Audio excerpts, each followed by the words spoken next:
வணக்கம். நான் கனி மார்த்தாண்டன். கால சர்ப்பதோஷம், நாகதோஷம், சர்ப்பதோஷம், இப்படி சர்ப்பத்தால் ஏற்படக்கூடிய பல்வேறு தோஷங்களை போக்குவதற்கு அனைவருமே காளஹஸ்திக்கு தான் செல்கின்றோம். எல்லாருமே காளஹஸ்திக்கு போயிட்டு பரிகார பூஜை செஞ்சால் அவங்களுக்கு இந்த நாகதோஷத்திலிருந்து ஒரு விடிவு கிடைக்குமா? எந்த ராசிகளில் ராகு கேது நின்றால் அவர்கள் காளஹஸ்திக்கு செல்ல வேண்டும்? இப்படிப்பட்ட கேள்விகளுக்கு இந்த பதிவு ஒரு தீர்வாக பதிலாக இருக்கும்.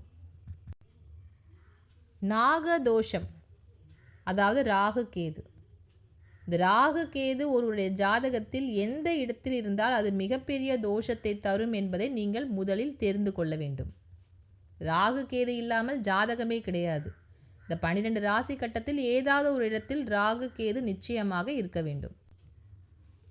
நாகதோஷம் என்பதை எப்படி கணக்கிட வேண்டும் என்றால், ஜாதகத்தில் லக்னத்தில் இருந்து லக்னம், 2ஆம் இடம், 4ஆம் இடம், 5ஆம் இடம், 7ஆம் இடம், 8ஆம் இடம், 9ஆம் இடம், 12ஆம் இடம், இந்த இடங்களில் ராகு கேது நின்றால் நாகதோஷம்.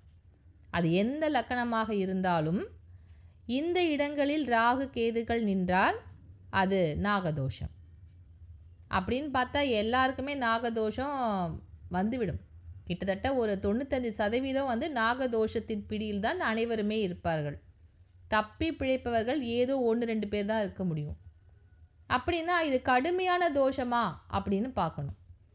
கடுமையான தோஷம் என்பது 1ஆம் இடம், அதாவது லக்கணம். அடுத்தது 2ஆம் இடம், 7ஆம் இடம், 8ஆம் இடம். இந்த 4 இடத்தில் ராகு நின்றால் மிக கடுமையான நாகதோஷம். மற்ற இடங்களில் ராகு கேது நின்றாலும் மிக பெரிய அளவில் அந்த ஜாதகருக்கு பிரச்சனைகளை தராது. அதனால் நீங்கள் லக்கணம், 2ஆம் இடம், 7ஆம் இடம், 8ஆம் இடம், இந்த 4 இடத்தில் ராகு ஒருவருக்கு நின்றால் அவருடைய ஜாதகத்தில் மிகப்பெரிய பிரச்சனைகளை தர காத்திருக்கின்றார் ராகு பகவான் என்பதை தெரிந்து கொள்ளுங்கள். கடுமையான தோஷத்தை தரக்கூடிய ராகு பகவான் ரிஷபம், கடகம், கன்னி, விருச்சிகம், மகரம், மீனம். அதாவது ரிஷபம், கடகம், கன்னி, விருச்சிகம், மகரம், மீனம், இந்த 6 ராசிகள் பெண் ராசிகள். இந்த ராசிகளில் நின்றால் நீங்கள் செல்ல வேண்டிய பரிகார தலம் காளஹஸ்தி.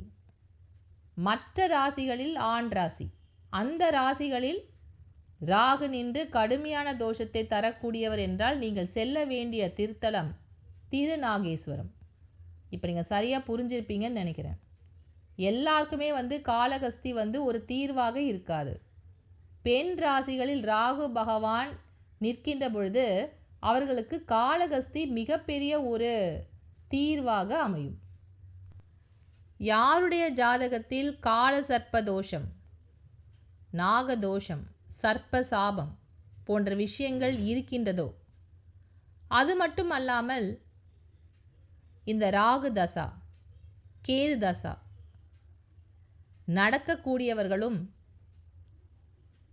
ஆண் ராசியில் நிற்காமல் பெண் ராசியில் ராகு நிற்கின்ற ஜாதகராக இருந்தால் நீங்கள் செல்ல வேண்டிய திருத்தலம் காளஹஸ்தி.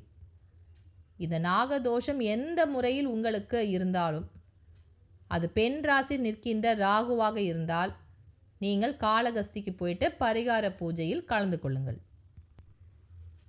பரிகார பூஜை அப்படின்னு சொன்ன உடனே நேராக போயிட்டு பணத்தை கட்டிட்டு காளஹஸ்தியில் பரிகார பூஜை செய்கின்றவர்கள் தான் நிறைய பேர் இருக்கீங்க.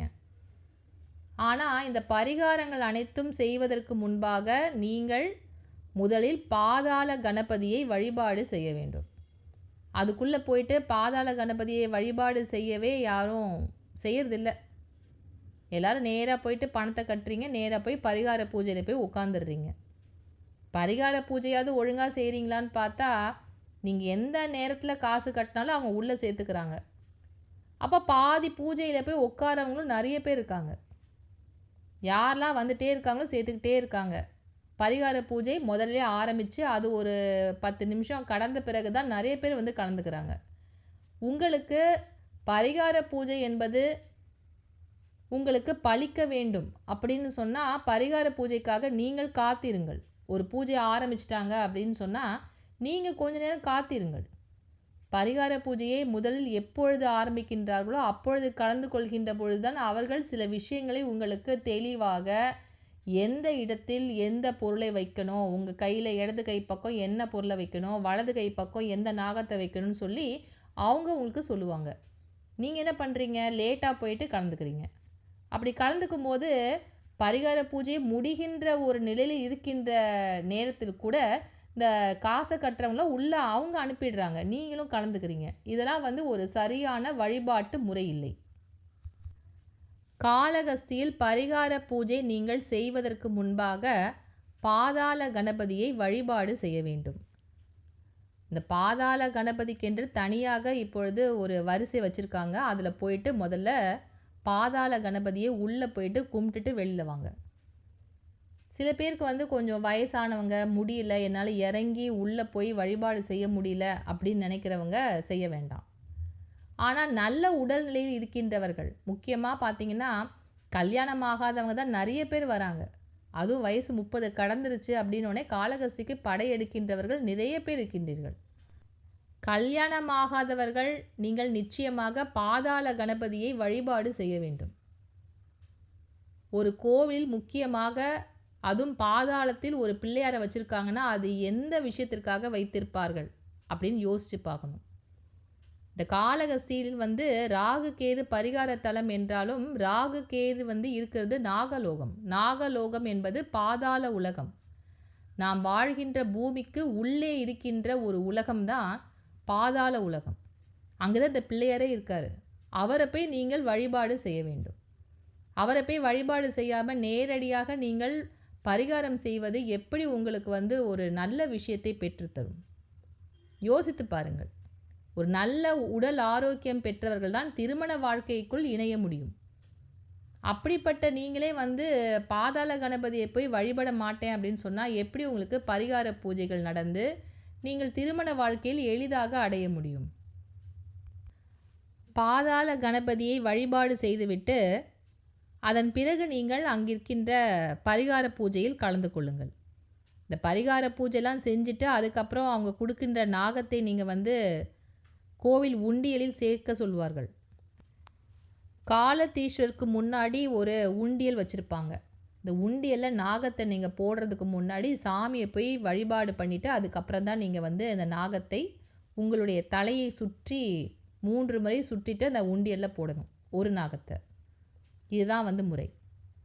அப்படி போய் நீங்கள் காலத்தீஸ்வரரை வழிபாடு செய்கின்ற பொழுது அந்த கருவறையில் ஒரு விளக்கு இருக்கும், தூங்கா விளக்கு. கருவறையில் இருக்கின்ற தூங்கா விளக்கு. அந்த விளக்கில் எப்பொழுதுமே தீபம் இருக்கும். அந்த தீபத்தை நீங்கள் பார்த்தீங்கன்னா எல்லா விளக்கும் சாதாரணமாகத்தான் இருக்கும், அப்படியே நிலை கொண்டு இருக்கும். ஆனால் ஒரு விளக்கு மட்டும் அதில் இருக்கின்ற தீபம் அசைந்து கொண்டே இருக்கும். அந்த இடத்துல காற்று இருக்குது அப்படின்னு சொல்கின்ற மாதிரி அந்த தீபமானது அசைந்து கொண்டே இருக்கும். இதை நீங்கள் பார்த்தீங்கன்னா தெரியும். கருவறையில் போய் சாமி கும்பிடும்போது நிதானிச்சு பாருங்கள். 1 நிமிஷம் தான் நிற்க முடியும். நீங்கள் பார்த்தீங்கனாலே தெரியும் அந்த விளக்கு அப்படியே ஆடிக்கிட்டே இருக்கும். இந்த காளகஸ்தி என்பதே பஞ்சபூத தலங்களில் காற்று ஸ்தலம். காற்றாக அங்கே இறைவன் இருக்கின்றான். அதற்கான ஒரு சாட்சி தான் இந்த விளக்கு. காலத்தீஸ்வரை வழிபாடு செய்துவிட்டு உங்களுக்கு கொடுக்கப்பட்டிருக்கின்ற நாகங்களில் ஒன்றை அந்த உண்டியலில் சேர்த்துவிட்டு வந்துவிடுங்கள். அதுக்கு அப்புறம் நீங்கள் ஞானாம்பிகையை நீங்கள் வழிபாடு செய்ய போவீங்க. இந்த ஞானாம்பிகை என்பவள் கேதுவின் உருவமாக அங்கே இருக்கின்றாள். ஞானத்தை தருகின்ற ஞானாம்பிகை கேது கிரகத்திற்கு அதிபதியாகி காளகஸ்தியில் இருக்கின்றாள். அம்மா பார்த்தீங்கன்னா உங்களுக்கு தெரியும், அம்மாவோட இடுப்பில் ஒரு ஒட்டியானம் வச்சுருப்பாங்க. அந்த ஒட்டியானத்தில் நாகம் இருக்கும். எல்லா பெண் தெய்வங்களுக்கும் ஒட்டியானம் போட்டிருப்பாங்க, ஆனால் நாகம் இருக்காது. காளகஸ்தியில் இருக்கின்ற ஞானாம்பிகைக்கு இடுப்பில் இருக்கின்ற ஒட்டியானத்தில் ஒரு நாகம் இருக்கும். அம்மா ஒட்டியானம் போடவில்லை, நாகத்தையே வந்து ஒட்டியானமாக செய்து அணிந்திருக்கின்றாள். அதனால் அன்னைக்கு கட்டுப்பட்டு நிற்கின்ற ராகு கேது தான் அங்கே இருக்கின்றது.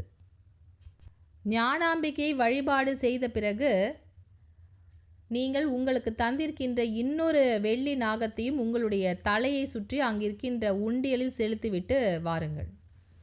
அப்படி வருகின்ற பொழுது அந்த கோவில் பிரகாரத்தில் ஒரு சனி பகவானுக்கென்று ஒரு தனி சன்னதி அங்கே இருக்கும். அந்த மண்டப தூண்களில் ஓரிடத்தில் சனி பகவான் அங்கே இருப்பார். அந்த சனி பகவான் மிகவும் சக்தி வாய்ந்த ஒரு சனி பகவான். முக்கியமாக கோச்சாரத்தில் யாருக்கெல்லாம் சனி பகவான் மிகுந்த தொல்லை தந்து கொண்டிருக்கின்றாரோ அவர்களுக்கு இந்த சனி பகவான் மிகப்பெரிய ஒரு நிம்மதி தரக்கூடியவராக இருப்பார். அவரையும் சென்று வழிபாடு செய்ய வேண்டும். அங்கே வந்து பச்சை கற்பூரம் தீர்த்தம் தருவார்கள். இந்த கோயிலில் விசேஷமே அதுதான். இந்த பச்சை கற்பூர தீர்த்தத்தை நீங்கள் வாங்கி பருக வேண்டும், அதாவது குடிக்கணும். இதை யாருமே மறந்துடக்கூடாது. பச்சை கற்பூர தீர்த்தம் என்பது இந்த ராகு கேதுவால் ஏற்படக்கூடிய பல்வேறு தோஷங்களை போக்குவதற்குரிய அருமையான ஒரு மருந்து இந்த பச்சை கற்பூரம். இந்த கோயிலில் சிறப்பாக பச்சை கற்பூர அபிஷேகம் காலஸ்திநாதருக்கு செய்வாங்க. அதனால் பச்சை கற்பூர தீர்த்தத்தையும் வாங்கி குடிங்க.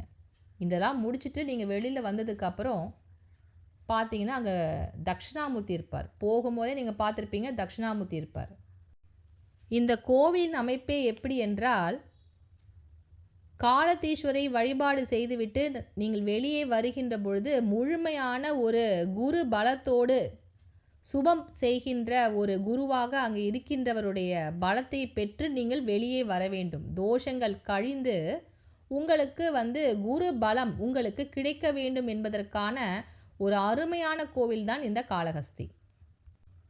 சரி, பரிகார பூஜை எல்லாம் செஞ்சாச்சு, சாமியை கும்பிட்டாச்சு, இனிமேல் வீட்டுக்கு கிளம்பலான்னு கிளம்பி வரக்கூடாது. ஏன்னா காளஹஸ்தி என்பது பஞ்சபூத தலங்களில் காற்று ஸ்தலம். அதனால் காற்றாக இருக்கின்ற இறைவனுடைய ஆசி உங்களுக்கு கிடைக்க வேண்டும். எங்கும் நீக்கமர நிறைந்திருக்கின்ற இந்த காற்றே இறைவனாக இந்த காளஹஸ்தியில் தான் இருக்கின்றார். அதனால் நீங்கள் காற்றை சுவாசிக்கணும்.